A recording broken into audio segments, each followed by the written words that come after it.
Mamá, usted no está en la lista. Mi hijo me frenó en la entrada de la boda de mi nieta, frente a 200 personas. Me llamo Julia, tengo 72 años, soy viuda. Pero ellos se olvidaron de un detallito. Quien pagó toda la fiesta fui yo. Había pasado toda la mañana arreglándome. Usted sabe cómo es. Boda de nieta. La primera nieta es un evento que una espera toda la vida. Estoy muy feliz de que estés aquí. Si estás escuchando esta historia, dale like, suscríbete al canal y cuéntame en los comentarios desde dónde nos estás escuchando. Quiero saber hasta dónde llegan nuestras historias de abuelas. Mi Clara, parecía ayer que yo le cambiaba los pañales a esa niña, que le enseñaba a hacer el arroz con leche, que a mi difunto esposo, Armando, tanto le gustaba. Y ahora se estaba casando. El corazón de abuela no se aguanta de orgullo. Escogí mi mejor vestido, uno rosa de seda que guardaba para una ocasión especial. Me puse el collar de perlas que fue de mi mamá, y ese perfume francés que solo uso en días de fiesta religiosa. Yo me sentía bonita, digna. Quería que Clara me mirara y viera a una abuela feliz, una matriarca. Mal sabía yo que el papel que mi hijo, Ricardo, me había reservado era el de estorbo. En los últimos 6 meses, mi vida giró en torno a esa boda. Ricardo y mi nuera Sonia vinieron a mi casa, se sentaron en mi sillón de terciopelo, tomaron mi café y con los ojos más dulces del mundo me explicaron las dificultades. Mamá, ya sabe, las cosas están difíciles, empezó Ricardo, y nosotros queremos tanto darle la boda de sus sueños a Clara. Yo, tonta que soy, abrí el corazón y la cartera. ¿Cuánto cuesta la boda de ensueño de mi nieta?, pregunté. Y ellos me mostraron presupuestos de una hacienda a las afueras de la Ciudad de México, que parecía un palacio, un banquete que servía hasta langosta y un vestido que costaba lo mismo que un coche compacto. Y yo pagué todo. Cada centavo, más de 120,000 pesos, todo transferido desde mi cuenta, la cuenta que Armando me dejó para que yo tuviera una vejez tranquila y para poder ayudar a la familia. Yo firmé los contratos. Yo negocié con los proveedores. Mi nombre estaba en cada pedacito de esa fiesta. Tomé un taxi y fui canturreando bajito. El chofer, un muchacho simpático, hasta me echó un piropo. Se ve bien elegante, doña, ¿eh? Seguro va para una fiesta buena. Yo sonreí y dije, voy al día más feliz de la vida de mi nieta. Cuando llegué a la hacienda Recanto Dorado, así la habían bautizado, para que sonara fino, el lugar estaba deslumbrante. Arcos de flores blancas, lucecitas colgadas en los árboles, música clásica suave. Los invitados iban llegando, todos bien vestidos, riendo. Eran como 200 personas que yo conocía. Amigos de la familia, vecinos, parientes lejanos. Todos me saludaban de lejos, levantando la mano. Buenas noches, doña Julia. ¡Qué fiesta tan bonita! Caminé orgullosa hasta la entrada principal. Ricardo y Sonia estaban ahí, recibiendo a los invitados. Mi hijo llevaba un traje que parecía hecho a la medida sobre su cuerpo. Mi nuera, Sonia, con un vestido verde esmeralda que brillaba más que árbol de Navidad.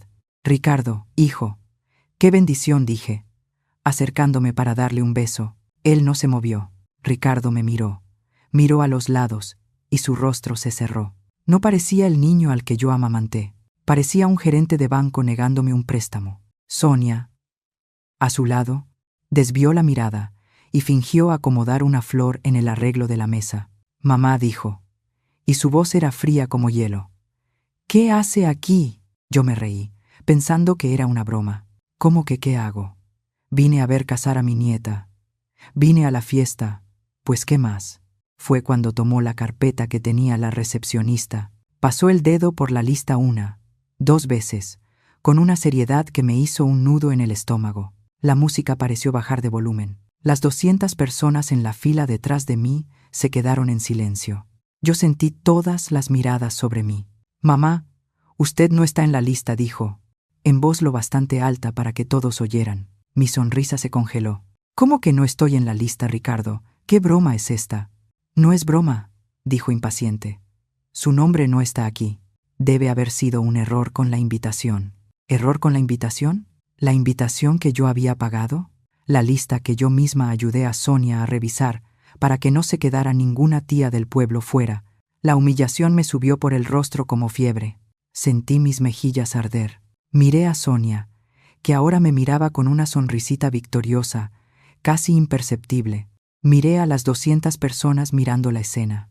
Vi a doña Matilde, mi vecina de 30 años, con la mano en la boca, escandalizada. Vi a mi sobrino Carlos fingiendo mirar el celular. Nadie dijo nada. Nadie me defendió. Fui expulsada delante de todos, tratada como una colada, una indigente, un estorbo público. Respiré hondo. Una vida entera de dignidad no iba a ser destruida por un chamaco ingrato. No les iba a dar el gusto de verme llorar o gritar. Acomodé mi collar de perlas. Miré directo a los ojos fríos de Ricardo. «Está bien, hijo». Mi voz salió firme. Para mi propia sorpresa, no tembló. Si fue un error, le pido disculpas por estorbar. Me di la vuelta e hice la caminata más larga de mi vida. Pasé por la fila de 200 personas que se abrieron para dejarme pasar, como si yo fuera una enfermedad contagiosa. Nadie me tocó. Nadie me ofreció un brazo. Caminé con la cabeza en alto, pasando bajo los arcos de flores que yo pagué, escuchando la música clásica que yo escogí, saliendo de la fiesta que yo había proporcionado. El taxista seguía ahí, en el punto de espera. «¿Qué pasó, doña? ¿Se le olvidó algo?», preguntó. «Sí, olvidé», dije, entrando al coche. Olvidé quién era realmente mi hijo. El camino de regreso a casa fue en silencio. La rabia por el desprecio público era tanta que ni siquiera podía llorar. La indignación moral me ahogaba. Ellos me usaron, tomaron mi dinero, chuparon mi buena voluntad, y cuando llegó la hora de celebrar, me desecharon como bagazo de naranja. Querían mi dinero, pero no me querían a mí. Les daba vergüenza la vieja. Llegué a casa y el silencio de mi departamento era ensordecedor. El vestido rosa parecía un disfraz ridículo. Me lo quité y lo aventé al piso. Me quedé ahí, parada en la sala, mirando el retrato de Armando en la pared. Armando nunca habría permitido eso. Armando habría mirado a Ricardo y dicho: «Tú no eres hijo mío». Pero Armando ya no estaba. Era solo yo. Podía sentarme a llorar. Podía llamar a mis hermanas y lamentarme. Podía tomar una pastilla para dormir y fingir que esa noche nunca pasó. Pero la Julia que regresó de esa fiesta no era la misma Julia que fue. La humillación había quemado a la abuelita boba y había despertado a Julia Bastos, la mujer que administró los negocios del marido durante 10 años después de que él enfermó. La mujer que cuadró cuentas, que negoció con proveedores y que sabía el valor de cada peso. No lloré. Fui a mi pequeño despacho, abrí el cajón de archivos y saqué una carpeta gruesa, color crema. En la portada decía: «Boda Clara». Adentro estaba todo. El contrato firmado con la Hacienda, recanto dorado a mi nombre, los recibos del banquete a mi nombre, las facturas de la decoración a mi nombre, los comprobantes de transferencia bancaria saliendo de mi cuenta a la cuenta de cada proveedor. Tomé el teléfono. Eran como las 8 de la noche, pero yo sabía que él contestaría. «Licenciado Matías, buenas noches. Habla Julia Bastos». Hubo una pausa al otro lado. «Doña Julia, qué sorpresa. Mis felicitaciones. ¿Hoy no es el gran día de la boda de su nieta?». Mis labios se curvaron en una sonrisa que no tenía nada de alegría. Era una sonrisa de hierro. «Licenciado Matías, usted ha sido mi abogado por más de 30 años, porque es el mejor, y necesito que mañana en la mañana sea el mejor. ¿Tiene 5 minutos? Para usted, doña Julia, tengo toda la noche». «¿Qué pasó?». «Pasó que me invitaron a retirarme de la fiesta que yo pagué.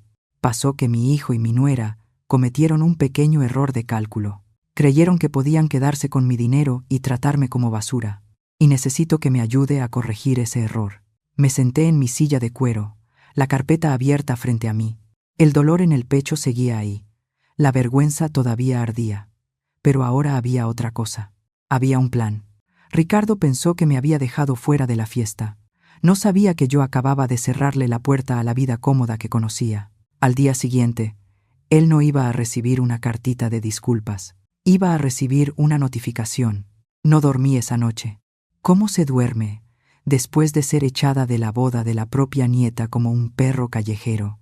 Me quedé sentada en el sillón de la sala, el vestido rosa todavía tirado en el piso, monumento a mi humillación. Cada hora en punto, El reloj de cuco que Armando me había regalado parecía gritarme en la cara: error, error, error. El sol salió, pero la casa siguió oscura para mí. No preparé café. El olor del café pasado, que siempre fue mi consuelo, ese día me supo amargo. El dolor en el pecho ya no era la puñalada aguda de la noche anterior, era un dolor sordo, pesado, el luto. Yo estaba de luto por el hijo que creía tener. A las 9 de la mañana en punto sonó el timbre. El licenciado Matías no solamente era mi abogado desde hacía 30 años, también fue padrino de bautizo de Ricardo. Había visto a mi hijo crecer. Julia dijo en cuanto abrí la puerta. No me dijo: buenos días. Miró mi cara, mis ojos hundidos, y la expresión de preocupación se transformó en una rabia justa. Por el amor de Dios, siéntate. Julia, siéntate. No me siento, Matías. Estoy bien. La carpeta está en la mesa. Él se quitó el saco. Un hombre de unos 75 años, pero todavía con la espalda recta de quien pasó la vida peleando en tribunales. Se sentó a la mesa del comedor, abrió la carpeta color crema y empezó a leer. Yo me quedé de pie, mirando por la ventana. El día estaba bonito. Los niños de la vecina jugaban en el patio. Un domingo normal, un domingo en el que yo debería estar desayunando en un hotel de lujo, riendo con mi nieta sobre la fiesta, quizás quejándome del dolor de pies por tanto bailar. Julia, llamó el licenciado Matías, y su voz me sacó del trance. Estoy viendo los contratos del banquete, los recibos de la decoración, el alquiler de la hacienda. Todo está a su nombre. Yo pagué todo. Matías, hasta los recuerditos de boda dije sin voltear. ¿Y los pagos? Todos salieron de mi cuenta personal, transferencias directas. Él golpeaba con el dedo en los estados de cuenta que yo había grapado. No tienen cómo argumentar que fue un regalo en el sentido legal. Usted fue la contratante de todos los servicios. Técnicamente la fiesta era suya. Usted era la anfitriona. Me reí. Un sonido seco que me raspó la garganta. Anfitriona. Y me dejaron en la puerta. ¡Qué ironía! Eso es más que ironía, Julia. Eso es de una bajeza. Se quedó callado. Conocía a Ricardo. Yo sabía lo que estaba pensando. Estaba pensando en el niño, al que vio hacer la primera comunión. ¿Qué quiere hacer?, preguntó. Podemos demandar por daño moral. Humillación pública con 200 testigos. Me di la vuelta y lo miré. Matías, ¿usted qué cree que quiero? ¿Una disculpa? ¿Un cheque de indemnización que ellos me paguen con mi propio dinero? Fue en ese momento que me cayó la ficha. No la ficha de la humillación, sino la ficha del poder. Ellos no me veían como madre o abuela. Me veían como una fuente, un pozo de dinero que nunca se acaba. ¿Y qué se hace con un pozo cuando ya no lo necesitas? Lo tapas. O, en el caso de ellos, me impiden entrar a la fiesta para no arruinar la foto. Me acordé de años de subestimación, de años siendo tratada como la viejita. «Ay, mamá, usted no entiende de inversión inmobiliaria», me dijo Ricardo, cuando yo sugerí que no comprara ese coche de lujo y mejor invirtiera en un departamento para rentar. «Doña Julia, ese celular está muy complicado para usted», me dijo Sonia, con esa vocecita de lástima, cuando yo pregunté por la app del banco. No sabían que, después de que Armando se fue, yo administré la empresa de transporte de carga durante 10 años. Negocié contratos con choferes, traté con sindicato, hice hojas de flujo de caja que harían llorar a Sonia. Vendí la empresa hace 5 años por una fortuna que Ricardo y Sonia creían que era nada más una buena pensión. No tenían idea del tamaño. Ellos pensaban que mis 100.000 para la fiesta eran un gran sacrificio. Para mí fue calderilla que di con amor y que me escupieron en la cara. Me vi desde fuera, la viuda buena, doña Julia, la que hace pan de elote, la que se queda con los nietos para que el matrimonio salga, la que firma el cheque para que la nieta estudie en el extranjero, la que paga la tarjeta de crédito de la nuera, solo esta vez. Yo no era una persona para ellos, era una función. Matías, dije, y mi voz ya era otra. Ese temblorcito de llanto había desaparecido. Era la voz de Julia Bastos, directora de Transportes Bastos e Hijos, como Armando bautizó la empresa, aunque Ricardo todavía era un niño. Guarde esta carpeta de la boda. Es la prueba del daño, pero no es el arma. Matías me miró, confundido. ¿Julia? No estoy entendiendo. ¿Dónde están Ricardo y Sonia ahora? Pregunté. Bueno, hoy es domingo. La boda fue ayer. Deben estar yéndose de luna de miel. A París. Creo que oí a Clara comentar, dijo él. Perfecto. Tendrán 15 días de felicidad.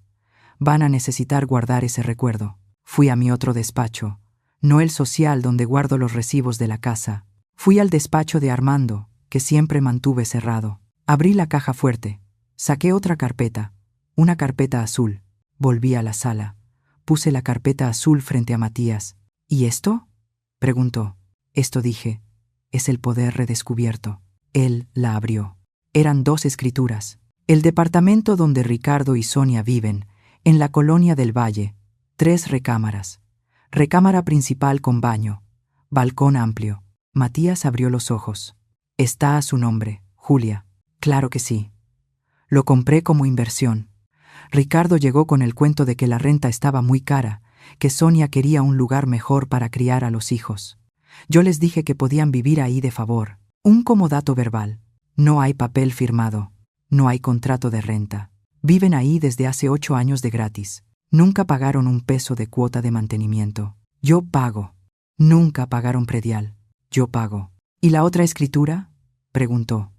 La casa de playa en Acapulco, donde pasan todos los puentes y vacaciones, donde Sonia se toma fotos y las sube a las redes diciendo: nuestro paraíso.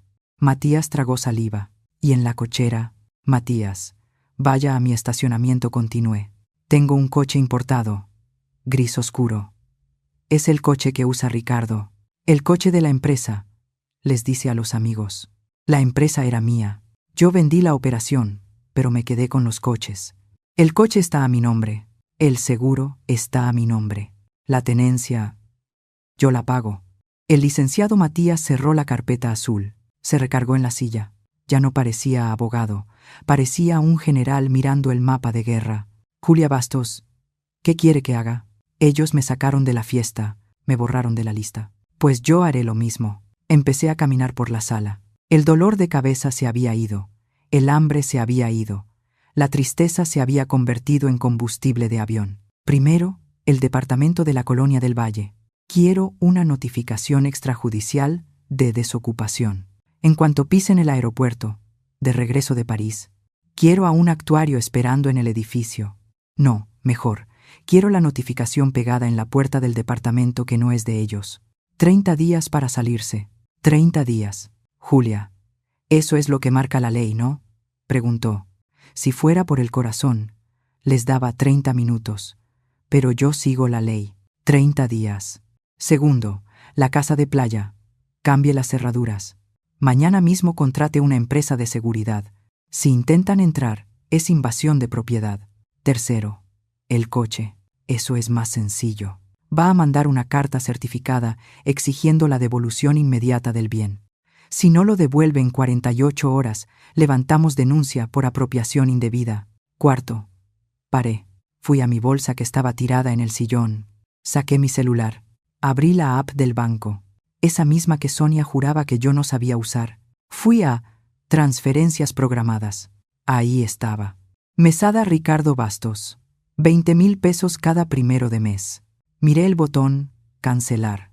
Matías, dije, mostrándole la pantalla. Mire esto. Él vio y silbó. 20,000 pesos al mes, murmuró. Es ayuda para el hijo, como les gusta decir. Sonia no trabaja, ¿sabe? Dice que es influencer digital. Influencia a las amigas a comprar cosas con mi dinero. Y el sueldo de Ricardo, en esa empresita de publicidad que abrió, apenas alcanza para el traje con el que me humilló. Apreté el botón cancelar. Una luz roja apareció. Transferencia programada cancelada. Listo, dije. Cuarto, el licenciado Matías se quedó en silencio un buen minuto. Me miraba de una forma en que no me miraba hacía años. No con lástima, como se mira a una viuda, sino con respeto. El mismo respeto que tenía por Armando. Te van a odiar, Julia dijo en voz baja. Ya me odian, Matías. Solo lo disimulaban bien porque necesitaban mi dinero. No me odian por mala. Me odian por vieja. porque les recuerdo que no son nada sin mí. El odio ya estaba ahí. Lo único que va a cambiar es que ahora me odiarán de lejos. Y pobres. ¿Y Clara, tu nieta? Esa dolió. Esa fue la puñalada que giró. Clara, mi niña, ella fue cómplice. O supo que la abuela que pagó su vestido no estaba en la lista y no hizo nada. O fue una idiota útil, manipulada por el papá y la mamá. Clara hizo su elección, dije, y mi voz se quebró por primera vez. Cuando vio a su padre detener a la abuela en la puerta y no dijo una sola palabra, ella eligió. Eligió el lujo, eligió la fiesta, eligió el lado de ellos. Ahora tendrá que vivir con el lado que eligió, pero sin los beneficios de la abuela. Respiré hondo. Uno pasa la vida entera dándoles raíces a los hijos, Matías. Una se entierra en la tierra para que ellos crezcan fuertes. Pero cuando el árbol crece y solo da fruta podrida, hay que dejar de regar. Y a veces, Matías, a veces hay que cortar el árbol entero. El licenciado Matías se levantó. Guardó la carpeta azul en su portafolio. Tomó el saco. Voy a preparar las notificaciones hoy mismo, Julia. El actuario estará en el edificio cuando ellos regresen. El cerrajero estará en Acapulco mañana. Se detuvo en la puerta. ¿Y usted? ¿Usted va a estar bien? Miré el retrato de Armando en la pared. Seguía sonriendo, como siempre. Yo ya estoy bien, Matías. Anoche me sentí un error. Hoy me siento un comienzo. Él asintió y se fue. Cerré la puerta. La casa estaba silenciosa, pero ya no era el silencio de la derrota. Era el silencio antes de la batalla, el silencio de la estrategia. Mi hijo y mi nuera volaban sobre el Atlántico, tomando champaña, riéndose de la vieja loca a la que habían engañado. Iban a la ciudad luz. No sabían que, al volver, todas las luces de la vida fácil que conocían estarían apagadas. Los 15 días siguientes fueron los más extraños de mi vida. Ricardo y Sonia estaban en París tomando champaña y comiendo queso caro, y yo estaba en la Ciudad de México desmontando la vida que había construido para ellos. La ejecución fue silenciosa, exactamente como la planeé. La abuelita boba fue sustituida por Julia Bastos, estratega. Me sentía como una general de guerra, moviendo mis piezas en un tablero que solo yo veía. El primer día, lunes, el licenciado Matías me llamó. Julia, el cerrajero ya está en Acapulco. Las cerraduras de la casa de playa quedarán cambiadas antes del mediodía. Perfecto, respondí. Mándeme el recibo y las llaves nuevas con un mensajero de confianza. Mientras él cuidaba la playa, yo cuidé mi casa. Finalmente recogí ese vestido rosa que seguía en el suelo de mi cuarto y no lo lavé. Lo rompí. Lo rompí con mis propias manos, con una rabia fría que yo no sabía que tenía.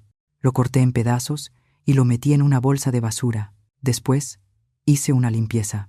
Fui al cuarto de huéspedes, ese que ellos llamaban nuestro cuarto cuando se quedaban aquí. Quité las sábanas caras que Sonia exigió que comprara, las toallas bordadas, quité todo. Lo metí en bolsas de basura también. El cuarto de huéspedes volvió a ser solo eso, un cuarto de huéspedes. Pasé por la sala y me paré frente al portarretratos principal. Era una foto de la última Navidad. Yo, Ricardo, Sonia y Clara, todos sonriendo. La sonrisa de Sonia era la misma que me dio antes de que Ricardo me sacara de la fiesta. Tomé el portarretratos, saqué la foto y la guardé en un cajón oscuro. En su lugar, puse una foto mía y de Armando el día que abrimos la empresa de transporte. Los dos jóvenes, llenos de grasa, pero con una sonrisa de quienes sienten que conquistaron el mundo. Listo. Armando, susurré. Ahora la casa está en orden. Pasó una semana. Llegó el día 1 del mes. Ese era el día que yo más esperaba. El día de la mesada de 20,000 pesos. Me levanté temprano, preparé mi café, me senté en mi sillón y me quedé mirando el reloj. Sabía que en París, por la diferencia de horario, ya era media tarde. Cerré los ojos e imaginé la escena. Sonia, con sus bolsas de compras en la zona más cara, entrando a otra tienda de bolsas de marca. Entrega la tarjeta de débito. El dependiente, con la nariz por las nubes, pasa la tarjeta 1, 2 veces. Lo siento, señora. Rechazada.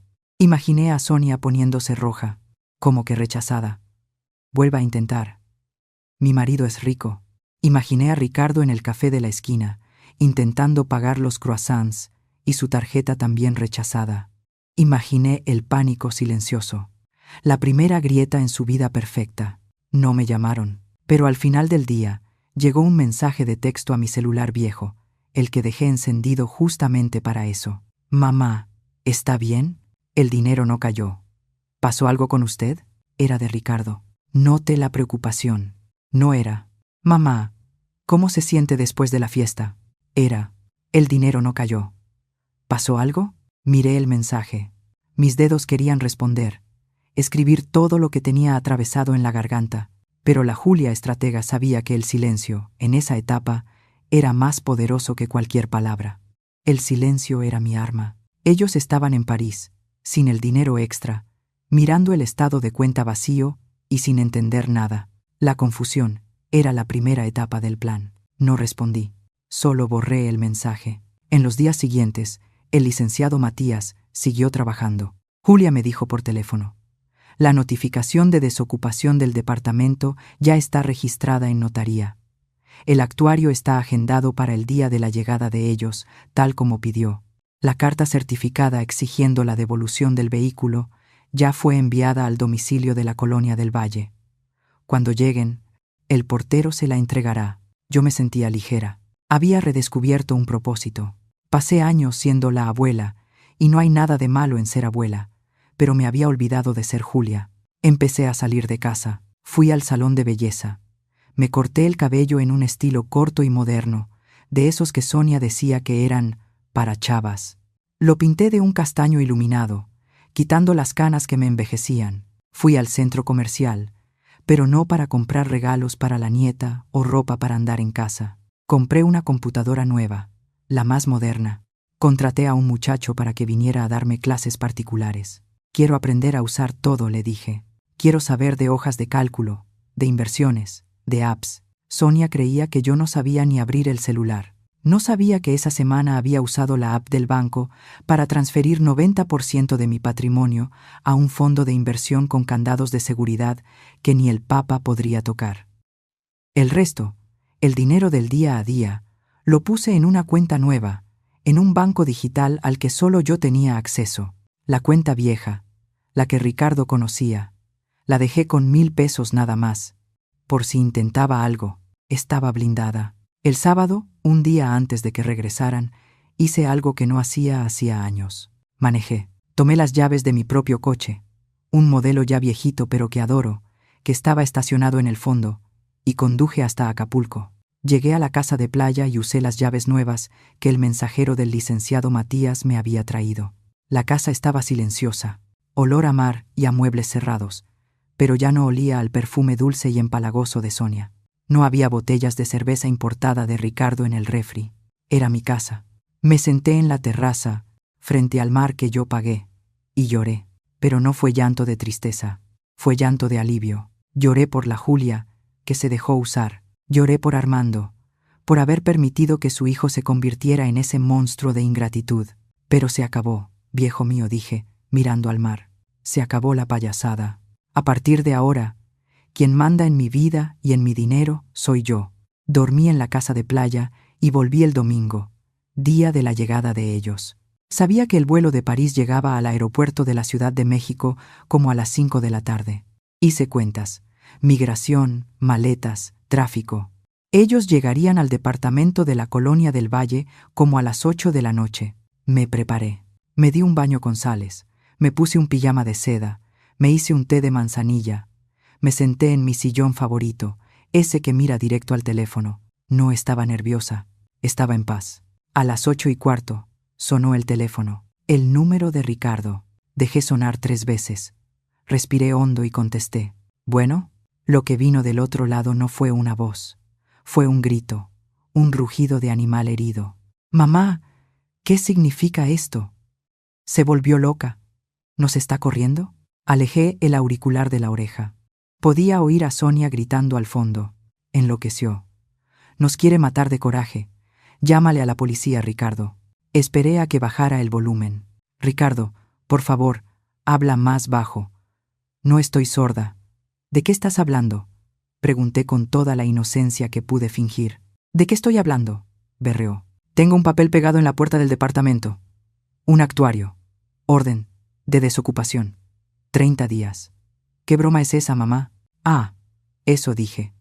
Como quien se acuerda de un detalle sin importancia. No es broma, hijo. Es una notificación extrajudicial. Es bastante seria. ¿Seria? Nos está echando a la calle. A su hijo. A su único hijo. No te estoy echando a la calle, Ricardo. Estoy pidiendo de vuelta mi departamento. Lo que yo haga con él es problema mío. Donde tú vayas a vivir ahora es problema tuyo. Del otro lado hubo un silencio. Un silencio helado. No esperaba esa firmeza. Esperaba que yo llorara, que pidiera perdón, que dijera que fue error del abogado. Es por la boda, ¿verdad? Su voz cambió, perdió la rabia y ganó el tono de negociación que usa para pedirme dinero. Mamá, por el amor de Dios, Sonia se puso nerviosa. Ella no sabe organizar la lista. Fue un error horrible. Queríamos llamarle desde París para pedir perdón, pero ¿error? Lo corté. Error fue la invitación que recibí, o mejor dicho, que pagué y que ustedes usaron para humillarme frente a 200 personas. Pero mamá, fue un malentendido. Usted no estaba en la lista. Era la lista de padrinos. La recepcionista se confundió, no dije. Y mi voz era puro hielo. Tú me miraste a los ojos y dijiste: mamá, usted no está en la lista. Debe ser error con la invitación. Tú me detuviste, Ricardo. Tú y tu esposa. Me trataron como un estorbo. Y yo finalmente entendí. ¿Entendió qué, mamá? ¿Que va a destruir a su familia? No, Ricardo. Entendí que ya no tengo familia. Lo que tengo es un hijo y una nuera que son parásitos, que chupan mi dinero, viven en mi departamento, usan mi casa de playa y todavía tienen la cara de barrarme en la puerta de la fiesta que yo pagué. Eso no es verdad. Nosotros la amamos, gritó Sonia, arrebatando el teléfono. Aman mi dinero, Sonia. Pero el dinero se acabó, dije. ¿Cómo que se acabó? Ricardo volvió a tomar la llamada, ya en pánico total. ¿El dinero? ¿La mesada del día primero? ¿Qué pasó? Pasó que estoy vieja, Ricardo. Y la gente vieja gasta mucho en medicina, ¿sabías? El dinero se acabó. La fuente se secó. Esos 20,000 pesos al mes se acabaron. El coche importado, del que el portero te entregó la carta de devolución, lo necesito de vuelta. Lo voy a vender. Necesito dinero para vivir. ¿Vender? Pero es mi coche. Lo uso para trabajar. Es mi coche, Ricardo. Y vas a tener que trabajar mucho ahora, porque además de eso, tienen 30 días para salir de mi departamento. Usted no puede hacer eso. Soy su hijo. La voy a demandar. Voy a decir que está senil. La voy a internar. Voy a pedir la curatela. Me reí. Una risa corta y amarga. Intenta, Ricardo. Intenta demandarme. Pero vas a necesitar un buen abogado. Y los abogados cuestan caro.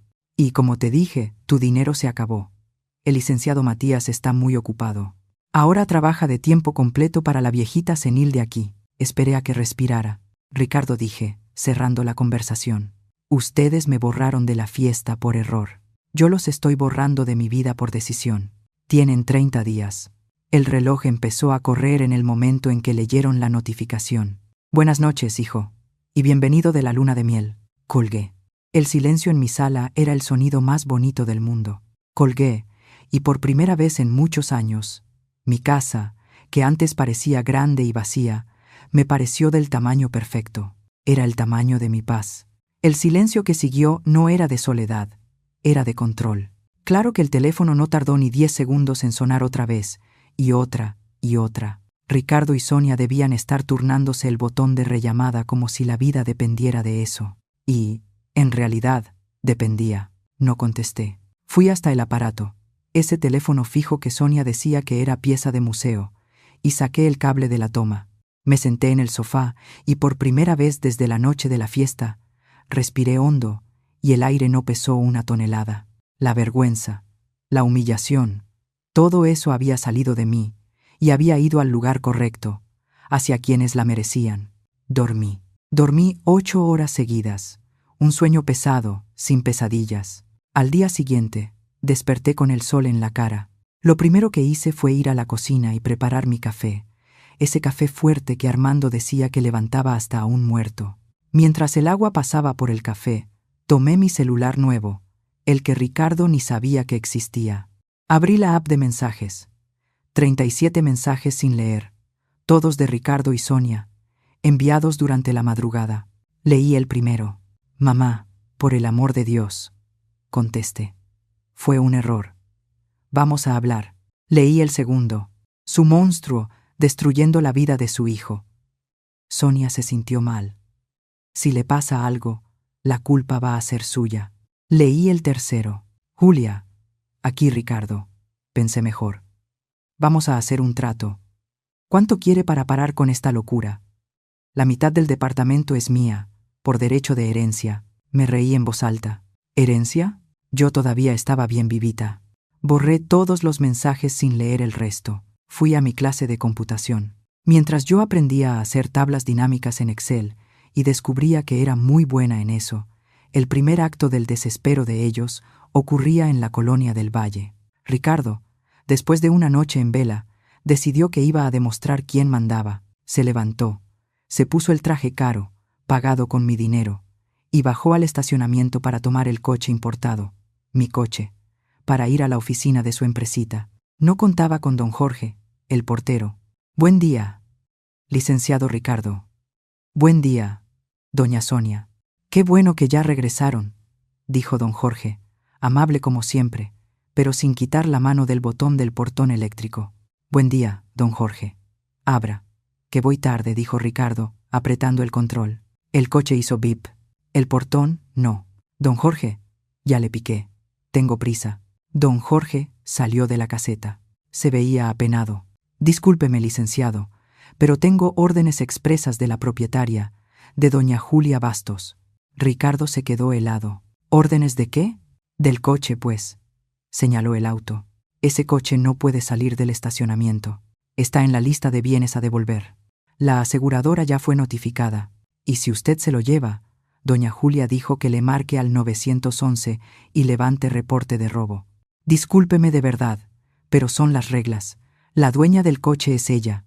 Supe de la escena después, por doña Matilde, mi vecina del edificio de enfrente, que andaba paseando al perro y vio todo. Dijo que Sonia se puso a gritarle al portero, llamándolo mandadero y títere de vieja. Ricardo, rojo como jitomate, tuvo que abrir el coche, quitar la sillita del niño que también pagué yo, tirarla al piso del estacionamiento y salir a pie, bufando, a buscar un taxi.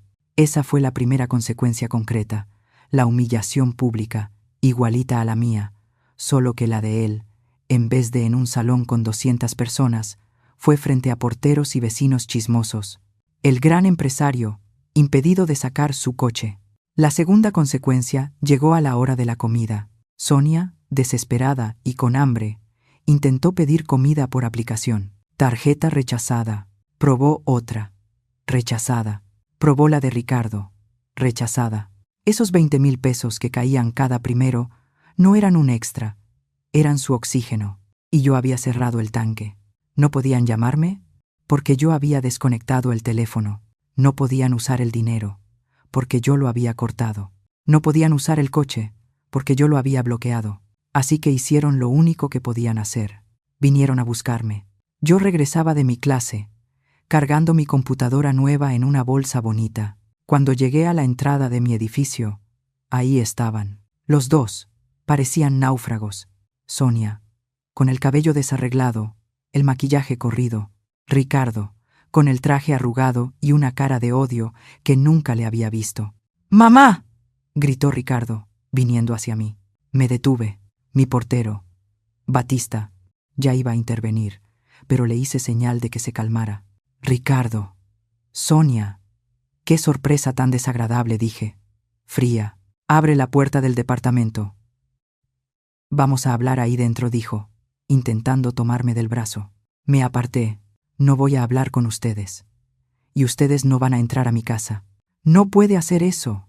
Soy su hijo. Yo vivo aquí. Tú no vives aquí desde hace 10 años, Ricardo. Vives en un departamento que es mío, y que yo sepa, el plazo de 30 días ya está corriendo. Doña Julia, empezó Sonia, con voz llorosa, la voz de la falsedad. Por favor, está siendo muy cruel. Nos equivocamos. Pedimos perdón. Fue la chica de la lista. Ella se confundió. Sonia, la interrumpí. Tu actuación es pésima. La chica de la lista eras tú, y tú me viste ser detenida. Viste a tu marido humillarme, y tú sonreíste. Esa sonrisita victoriosa. Me acuerdo bien. Pensaste que habías ganado, ¿no? Que te habías quedado con la boda de 100,000 pesos y de paso, te libraste de la vieja incómoda el mismo día. Un negociazo. Sonia se puso pálida. Se quedó sin habla. Ricardo pasó a la amenaza. Se va a arrepentir. Está vieja. Está loca. La voy a meter a un asilo. Voy a pedir que la declaren incapaz. Voy a probar que está senil, gastando el dinero de la familia a lo loco. Lo miré. Mi hijo, el bebé que yo amamanté, el hombre que ahora me amenazaba con quitarme la capacidad para seguir robándome. Y empecé a reír. Una risa tan fuerte que asustó al pobre Batista. ¿Senil, Ricardo? ¿Eso crees? Saqué mi celular nuevo de la bolsa. ¿Ves esto? Es la app del banco, la misma que Sonia dijo que era muy complicada para mí. ¿Sabes qué hice esta mañana? Compré acciones. Acciones de empresas grandes. Sé hacerlo. ¿Y tú? ¿Qué sabes hacer además de gastar mi dinero? Seguí. La voz de Julia Bastos, la dueña de Transportes Bastos e Hijos, tomó el control. ¿Quieres declararme incapaz? Intenta, pero vas a necesitar pruebas. ¿Sabes qué hice la semana pasada, Ricardo? Fui con un psiquiatra forense, de los mejores del país. Pagué 5,000 pesos la consulta. Tengo un dictamen de 8 páginas que dice que estoy perfectamente lúcida, más lúcida que nunca. El licenciado Matías tiene una copia. Cualquier juez que vea tu solicitud se va a reír en tu cara y va a ver que solo eres un hijo ingrato tratando de robar a su madre. El rostro de Ricardo pasó del rojo de la rabia al verde del mareo. No había pensado en eso. ¿Qué creían que yo era? Una llave que se abre para que saquen agua y luego se cierra. Se les olvidó quién construyó el tinaco. Era el momento para la revelación completa del poder que ellos nunca supieron que yo tenía. Ustedes están desesperados por ese departamento de 3 recámaras en la colonia del Valle. Están llorando por el coche importado. Están de luto por los 20,000 pesos al mes. Creen que ese es mi dinero. Me reí de nuevo. Eso, mis queridos, son mis vueltos del pan. No entendían. Ricardo, ¿crees que vendí la empresa de transporte y me jubilé nada más? ¿Crees que soy la viejita que vive de rentitas? Me acerqué y le hablé bajito, con tanta firmeza que dio un paso atrás. Vendí la operación de la empresa, vendí los camiones y los contratos. Nunca vendí las bodegas. ¿Te acuerdas de las naves industriales donde trabajaba tu papá? Esas enormes en la zona oriente de la ciudad, donde tú jugabas a manejar montacargas cuando eras niño. Ricardo parpadeó, aturdido. Sí, pues son 6 bodegas. 6. Y están rentadas. Una a Amazon, otra a Mercado Libre, otra a una farmacéutica grande. ¿Sabes cuánto recibo de renta al mes, Ricardo? No, no sabes, porque si supieras, me habrías tratado como reina, aunque fuera por interés. Hice una pausa para que lo asimilaran.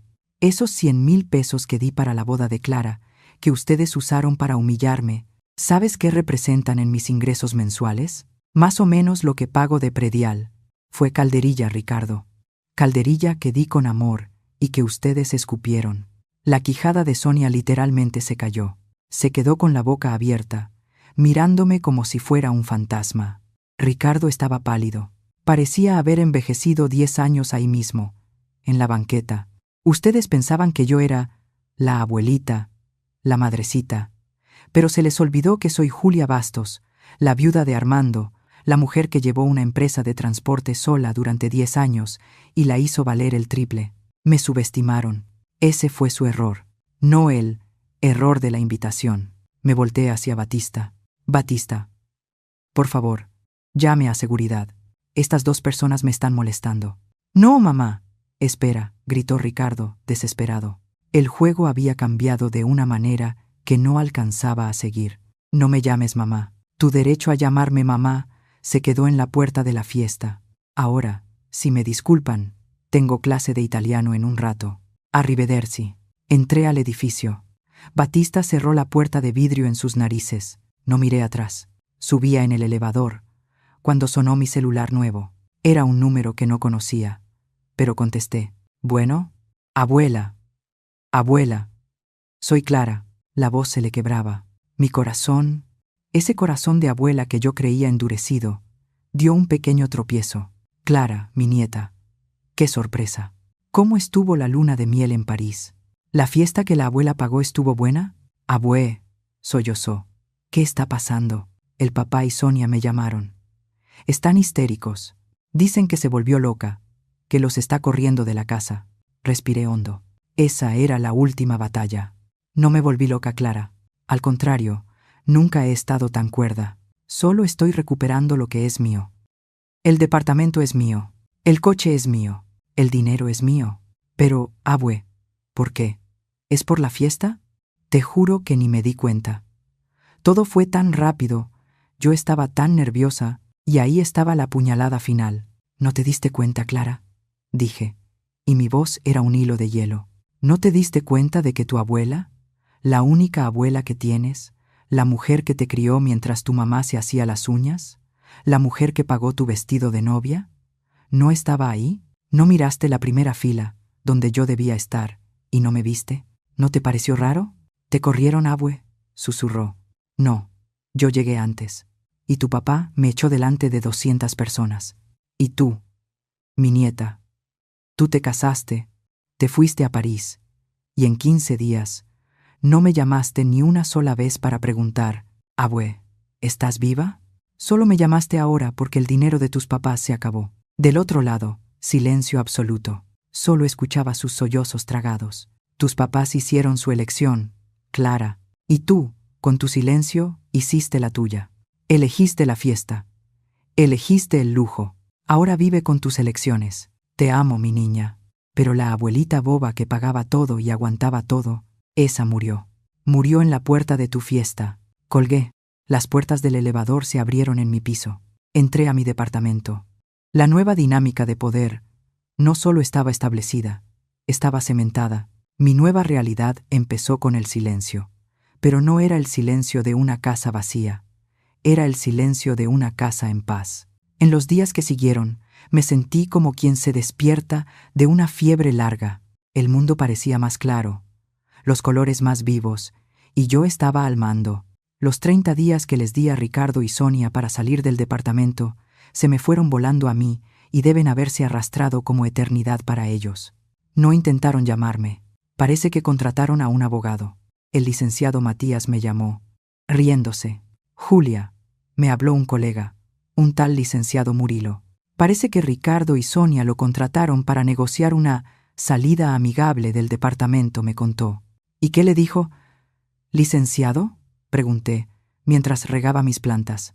Le dije que la señora Julia Bastos no negocia con quien la trata como basura, que la única negociación posible era la entrega de las llaves el día 30, o se pedía orden de desalojo. El pobre se quedó sin palabras. Creo que no le contaron la historia completa. Nunca la cuentan completa, respondí. ¿Y el coche, Matías? El coche ya fue devuelto. Ricardo tuvo que pagar una grúa para llevarlo hasta la cochera de su oficina. Parece que no quiso tener el valor de traérselo él mismo. Bueno, por lo menos una decisión inteligente de su parte. En el día 30, puntualmente a las 5 de la tarde, un mensajero dejó un sobre Manila en la portería. Adentro, las llaves del departamento de la Colonia del Valle y las llaves de la casa de playa. Sin nota, sin disculpa, solo la rendición. Tomé esas llaves. Pesaban, no por el metal, sino por la lección que habían costado. Supe por doña Matilde, que Dios la bendiga, es más eficiente que agencia de noticias, que Ricardo y Sonia no se fueron a un hotel de lujo, ya no podían pagarlo. Tuvieron que rentar un departamentito chiquito de una recámara y sala, allá por la periferia, en una colonia humilde, con lo poco que Ricardo consiguió prestado. Sonia, la influencer digital, tuvo que vender las bolsas de marca que yo pagué para juntar el dinero del depósito. La lección que aprendieron no fue la del amor o el arrepentimiento. Ese tipo de gente no aprende esa lección. La lección que aprendieron fue la del poder. Aprendieron, de la forma más dura, que el dinero que tanto amaban no salía de ellos, salía de mí. Y que la persona que controla el dinero, controla el juego. La humillación que me hicieron pasar fue pública. La caída de ellos fue silenciosa, pero definitiva. El gran empresario y la señora de sociedad Ahora iban en transporte público. Pero la transformación más grande no fue la de ellos, fue la mía. Vendí el departamento de la Colonia del Valle. Lo vendí en una semana, a un precio excelente. El dinero no se quedó parado en la cuenta. Usé mis nuevos conocimientos de computación y empecé a invertir, pero no solo en acciones. Decidí invertir en mí. Me inscribí en clases de italiano. Ese sueño viejo. Buongiorno, ¿come stai?